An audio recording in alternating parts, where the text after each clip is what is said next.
हमारी ये कहानी 1967 में बिहार में आई एक भयंकर बाढ़ की है, जो धीरे धीरे बिहार के सारे शहरों को अपने चपेट में लेते जा रही थी।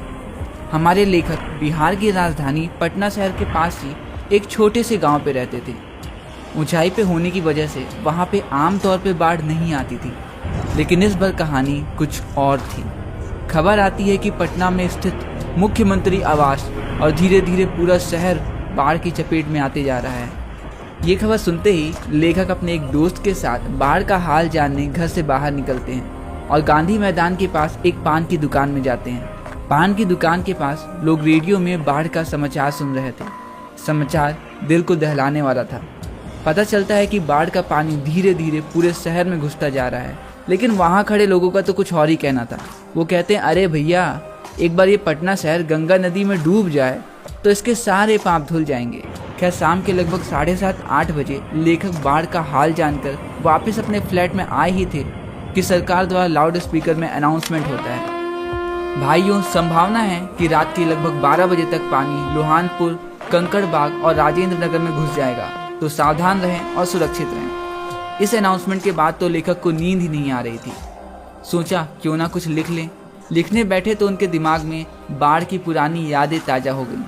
उन्हें याद आता है कि कैसे 1943 में जब मनिहारी में बाढ़ आई थी तो मैं और मेरे गुरुजी एक नाव में केरोसिन ऑयल, दिया, माचिस और दवा लेकर लोगों की मदद करने गए थे। और 2 साल बाद जब 1949 में महानंदा नदी में बाढ़ आई थी तो हम कैसे घायलों और बीमारों को कैंप ले जा रहे थे। और एक बार तो एक बीमार के साथ उसका कुत्ता भी नाव में चढ़ गया था।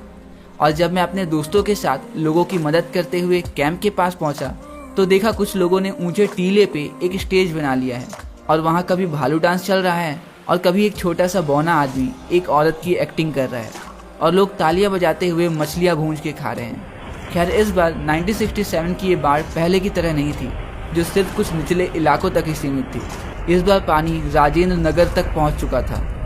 बाढ़ से ग्रसित लोगों के लिए ये आपदा की घड़ी थी।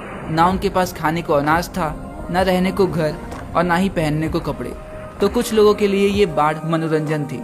ऐसा ही एक परिवार नाव में सज धज के ऐसे घूम रहा था जैसे कश्मीर की वादियां हों। एक तरफ तो एक लड़की पत्रिका पढ़ रही थी तो दूसरी तरफ कोई नाव में ही कॉफी बना रहा था और वहीं दूसरी तरफ रेडियो में गाना बजा रहे थे, हवा में उड़ता जाए मेरा लाल दुपट्टा। और पूरा परिवार बाढ़ का आनंद ले रहा था। लेकिन जब उनकी नाव हमारी मोहल्ले पहुंची तो उन्हें देख हमारे मोहल्ले के लड़कों ने छत से ऐसी सीटियां और तालियों के साथ उनका स्वागत किया कि शर्म से वो खुद ही गाना बंद कर शांति से निकलते बने।